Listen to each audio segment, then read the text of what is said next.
السلام علیکم ورحمۃ اللہ وبرکاتہ۔ ساتھیوں، ہمارے بہت ہی پیارے مفتی حضرت علامہ مولانا نوید الدین صاحب نے غیرت کے نام پر کیا جانے والا جو قتل ہے اس کی بڑی تفصیلاً آپ نے گفتگو فرمائی، تو آئیے تمام ساتھی سماعت کرتے ہیں اور دور حاضر میں اس معاملے میں جو لوگ بڑی تیزی کے ساتھ ملوث ہو کر کے تو اپنے آپ کو پاک صاف کرنے کی کوشش کرتے ہیں جناب کہ میں نے تو غیرت کے نام پہ اپنی بیوی کو قتل کر دیا، بیٹی کو، بہن کو، اس طرح۔ تو آئیے ذرا سماعت کرتے ہیں اصل میں حقیقت ہے کیا شرعی حوالے سے۔ السلام علیکم ورحمۃ اللہ وبرکاتہ۔ وہ جو مسئلہ پیش آیا نا، وہ دو، ایک مرد ایک عورت، ایک بچی ایک جوان، یعنی کہ جو جوڑا بنا ہے اس کا مسئلہ پیش آیا نا، جو خبروں میں چل رہا تھا۔ یہ جو روایت آپ نے پیش فرمائی ہے، یہ حضرت سعد رضی اللہ تعالی عنہ اپنی زوجہ کے متعلق فرما رہے ہیں۔ وہ عورت جو زوجیت میں ہو اس کے ساتھ ایسا مسئلہ پیش آئے تو سعد جو ہے وہ اپنی عورت کو مار ڈالے گا، یہ غیرت ہے۔ تو یہ مسئلہ تو اس مسئلے کے ساتھ ملتا ہی نہیں ہے۔ جب کوئی جوڑا بن جاتا ہے تو جوڑے کے ساتھ یہ مسئلہ تو نہیں ملتا نا۔ جوڑے کا ایک علیحدہ طریقہ کار ہے، اس میں ایک بچہ یا ایک بچی جو ہیں وہ بھاگ کر شادی کر لیتے ہیں، آپس میں لگا لیتے ہیں، تو وہ ایک علیحدہ اس کا منظر بن جاتا ہے۔ یہاں پر جو مسئلہ ہے یہ ہے کہ پہلے سے ہی کسی، دیکھیے نا کہ شریعت میں یہ حکم ہے کہ اگر کوئی بندہ غیر شادی شدہ زنا کرے تو اس کی سزا اور ہے۔ سزا تو ہے اس کی زنا کرنے کی، لیکن اور ہے 80 کورے۔ اگر شادی کر کے زنا کرتا ہے تو پھر وہ رجم ہے، اس کا قتل ہے۔ تو یہاں سے یہ بات ظاہر ہوتی ہے کہ شریعت کے جو قواعد ہیں ان کو مد نظر رکھنا ضروری ہوگا۔ حضرت سعد نے سب سے پہلے ان کی بیوی کے معاملات کے بارے میں عرض کر دو۔ انہوں نے جو مثالی طور پر یہاں پر ارشاد فرمایا، وہ بھی صحابی تھے، ان کی بیوی بھی صحابیہ تھیں، ان کا مقام و مرتبہ بہت اعلیٰ، بہت اونچا مقام و مرتبہ ہے۔ سمجھانے کے لیے یہاں پر عرض کرتا ہوں کہ انہوں نے فرمایا کہ ہمارے اندر اتنی غیرت ہے کہ اگر ایسا ہو جائے تو ہم تو قتل کر ڈالیں گے۔ اب حضور صلی اللہ علیہ وسلم نے بھی فرمایا کہ بالکل سعد سے زیادہ غیرت مند میں ہوں اور مجھ سے اللہ۔ تو اللہ تعالیٰ نے یہ قاعدہ کلیہ بنایا ہے کہ اگر کسی کو قتل کیا جائے تو دلیل کی بنا پر قتل کیا جائے، بغیر دلیل کے نہ قتل کیا جائے۔ حضرت سعد اپنی بیوی کو، زوجہ کو قتل کر دیں، لیکن لوگوں کے سامنے کوئی دلیل پیش نہ کریں بالفرض، یا کوئی صحابی ہوں وہ اپنی بیوی زوجہ کو قتل کر دیں لیکن لوگوں کے سامنے کوئی دلیل پیش نہ ہو، فقط کسی کے اتنا ہی کہہ دینے سے جی میری عورت نے یا میری گھر والی نے کسی فلاں مرد کے ساتھ خری تھی، تو اتنا کہہ دینے سے لوگ نہیں مانیں گے، چاند قریب قریب کے ساتھ ہی مان جائیں گے کہ ٹھیک ہے دلیل ہے، اور بغیر دلیل کے ہے ٹھیک ہے ہم مان لیتے ہیں۔ آج کے دور میں بھی آپ دیکھ سکتے ہیں، لیکن یہ ہے کہ جب دلیل ہوگی تو پھر کوئی بندہ چون چرا نہیں کر سکے گا۔ تو دلیل کو مضبوط کرنے کے لیے پھر مسئلہ لیان ذکر کیا گیا نا، قرآن مجید کے اندر مسئلہ لیان ذکر کیا گیا ہے کہ دونوں مرد و عورت پھر قاضی اسلام کی بارگاہ میں جائیں گے، قاضی اسلام ان سے قسمیں لے گا اسی طریقے کے مطابق جس کا ذکر قرآن نے کیا ہے۔ 5 مرتبہ قسمیں لی جاتی ہیں، 5ویں مرتبہ ایک دوسرے پر لعنت کی جاتی ہے، اللہ تعالیٰ کی طرف دعا کی جاتی ہے کہ یا اللہ اگر میں جھوٹا ہوں تو مجھ پر لعنت، اگر یہ جھوٹا ہے تو اس پر لعنت، وہ مخصوص الفاظ کے ساتھ، تاکہ دلیل قائم ہو جائے۔ پھر دلیل قائم ہونے کے بعد جو ہے ان میں آپس میں جدائی کروا دی جاتی ہے، قتل نہیں کیا جاتا۔ قتل اس وقت کیا جاتا اگر ان میں سے کوئی ایک تسلیم کر جائے، پھر دلیل قائم ہوگی، پھر قتل ہوگا۔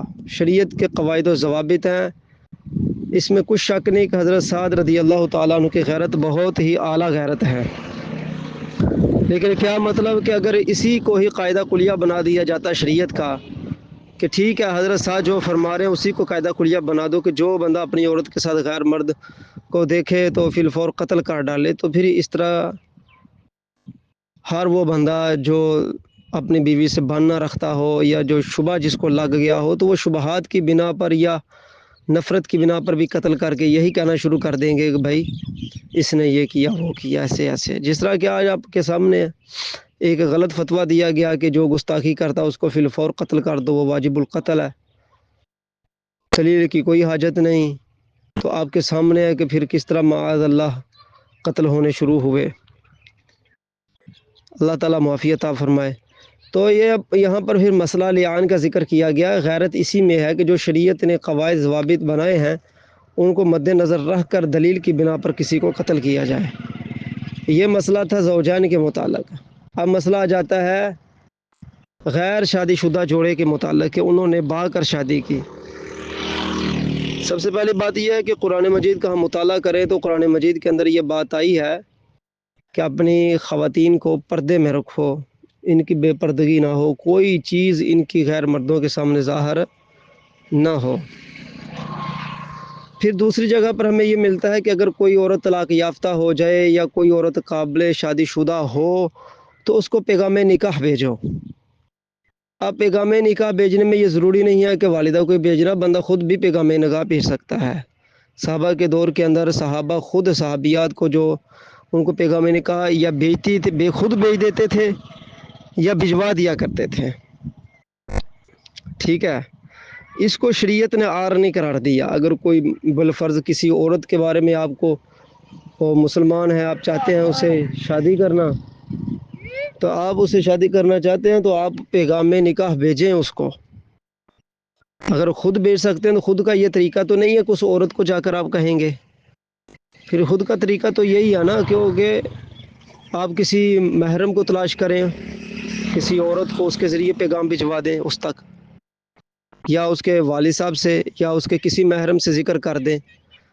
لیکن ہمارے ہاں اب ایسی حالت پیدا ہوئی ہے کہ یہ مادہ پرستی کا دور ہے. اب لوگ اونچ نیچ بہت زیادہ دیکھتے ہیں، اس لیے ایسی باتوں سے بھی لوگوں کو قتل کر دیتے ہیں. ایسی باتوں سے بھی جی اس نے پیغام نکاح کیوں بھیجا، اس کی کیا ضرورت ہوئی کہ یہ پیغام نکاح بھیج رہا تھا، ایسی باتوں سے بھی قتل کر دیا جاتا ہے. اگر قتل نہ کیا جائے تو ایسی باتوں سے ہمارے معاشرے میں بغیرتی کا رواج پروان چڑھتا ہے اور خاندان ایک دوسرے کے دشمن بن جاتے ہیں. اس لیے آج کل لوگ سوچ سمجھ کر جو قدم اٹھاتے ہیں. تو اب اس کو ہم جب دیکھتے ہیں کہ شریعت مطہرہ کا یہ دروازہ بند کر دیا گیا اور مادہ پرستی کو سب کچھ قرار دیا گیا کہ جو کچھ بھی وہ مادہ پرستی ہے، تو معاشرے کی بنیاد مادیت پر کھڑی کر دی گئی. تو اب اگر معاشرے کے اندر سے بے پردگی عام کر دی گئی، ہر طرف بے حیائی زنا عام ہو گیا، یہودیت چھا گئی، تو اب جب ہوتا ہی ہے ہمارے معاشرے میں کہ ایک فرد کو کسی عورت کا حسن بھا لیتا ہے تو وہ اس کی طرف جاتا ہے. اب اس کو اپنے سامنے رکاوٹیں نظر آتی ہیں. اس کو پہلی رکاوٹ نظر آتی ہے ذات پات کی کہ میرے تو خاندان ہو رہا ہے، اس بچی کا خاندان ہو رہا ہے. دوسری اس کو رکاوٹ سب سے بڑی جو ہے مادیت کی نظر آتی ہے کہ یہ بچی جو ہے وہ امیر خاندان سے ہے یا غریب سے ہے اور میں امیر خاندان سے ہوں، یا اس بچی کا یہ ہے وہ ہے. تو اس اعتبار سے پھر جب اس کو اتنی رکاوٹیں نظر آتی ہیں بچی اور بچے دونوں کو، بعض اوقات عمر کا بھی یہاں ہمارے معاشرے میں بہت بڑا ایک تصور پایا جاتا ہے اور ایک سے زیادہ شادیوں پر بھی بہت زیادہ غمگین قسم کا تصور پایا جاتا ہے. تو پھر ظاہر ہے کہ پھر وہ دونوں مجبور ہو جاتے ہیں بھاگنے پر. ایک تو بے پردگی عام تھی، شریعت کی تو دھجیاں پہلے ہی اڑائی گئی تھیں، تو بعد میں جو آپ کا معاشرہ ہے جس اصولوں پر یہ معاشرہ قائم کیا گیا وہ اصول ہے ہی کافرانہ.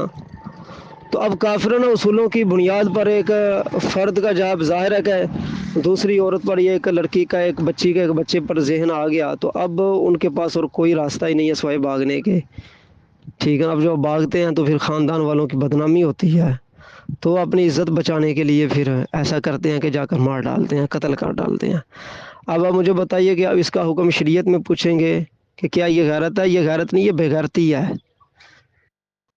غیرت مندی یہ تھی کہ سب سے پہلے دن ہی اپنی بچی کو باپردہ رکھا جاتا، اپنے معاشرے کی اصلاح کی کوشش کی جاتی. اپنے ارد گرد شریعت میں یہ حکم ہے کہ اگر تمہارے محلے میں کوئی بندہ ہے جو بنیان ڈال کر پھرتا ہے، جو کچھا ڈال کر پھرتا ہے، نکر پہنتا ہے، شریعت کا تو یہ حکم ہے جو ڈولے نکال کر پھرتا ہے اس کے بارے میں کیسے بندے کو منہ نہ لگاؤ، فاسق و فاجر ہے، اس کا کھانا پینا بند کرو.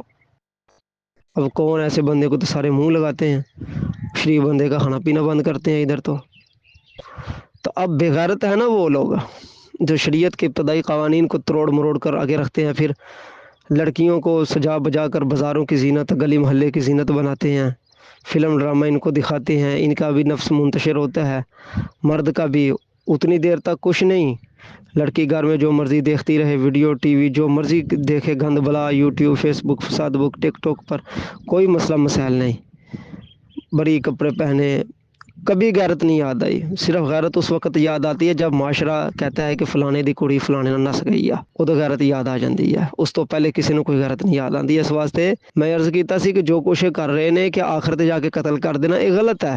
شریعت مطہرہ دی اجازت نہیں دیندی۔ اگر شرعی ماحول ہوندا، اسلامی ماحول ہوندا، تو پھر اگر دو لڑکا اور لڑکی آپس میں رضامند ہو کے شادی کر لیندے تو انہاں دی شادی قرار دیتی جائے گی، جب کہ شرعی ماحول ہوئے تے تاں، ٹھیک ہے نا، کیونکہ قرآن مجید نے دی اجازت دیتی ہے، دی وضاحت ہے۔ تو جڑی صورتحال اج بنی پئی ہے، میں تانوں پہلے دس چھڑا ہے کہ جتھے غیرت کرنی چاہیے سی اوتھے کسی نے کیتی کوئی نہیں غیرت، تے جتھے جا کے انہاں نوں ہن معاشرے والے نے تانے مارے، خاندان والے نے تانے مارے، فلانے نے اوئے تیری نس گئی ہو، فلانے دی نس گئی ہو، اوتھے آن کے سارے نوں غیرت یاد آ جاندی ہے۔ اوتھے جدوں غیرت یاد آندی ہے تے پھر جا کے آندے نے مار دیو، قتل کر دیو، یا قتل کروا دیو، کوئی ایک حساب کر دیو، تے اے تے پھر بغیرتی ہے نا کہ شرعی قوانین جتھے اجازت نہیں دیندے اوتھے جا قتل کیتا جا رہا ہے۔ میں پھر کہہ دیاں کہ اگر اسلامی معاشرہ ہوئے اور ایک لڑکی ایک لڑکا آپس وچ رضامندی دی شادی کر لین تو کوئی حرج والی گل نہیں۔ حرج جو بزرگاں نے جڑا لکھیا وہ صرف اتنا لکھیا ہے کہ دواں خاندانوں واسطے آر نہ ہوئے، پھر بھی اگر آر ہوئے گی تو بزرگاں یہ کتاباں 'چ لکھیا ہے کہ قتل نہیں کیتا جائے گا، بلکہ قاضی اسلام دواں 'چ تفریق کروا دیں گے۔ قاضی اسلام کی کرن گے؟ دواں 'چ تفریق، اس نو کیا جاندہ نکاح فسخ کروانا، وہ نکاح فسخ قرار پائے گا، پھر دواں 'چ جدائی ہو جائے گی۔ اور اگر معاملات آگے بڑھ جان تو پھر تعزیر بھی لگائی جائے گی، ٹھیک ہے نا، قتل نہیں کیتا جائے گا، تعزیر لگائی جائے گی، کوئی 40 درے، کوئی 50 درے، کوئی 20 درے، کوئی 60، کوئی 70، 80 اس طرح مار دے جان گے سزا دے طور تے، تاکہ اگوں تو کوئی یہو جا کام نہ کرے۔ قتل دی نوعیت نہیں رکھی شریعت نے، اور پھر اس طرح دا جابرانہ اور ظالمانہ قتل تو ویسے ہی نہیں ہے۔ واللہ تعالی عالم و رسولہ اعلم۔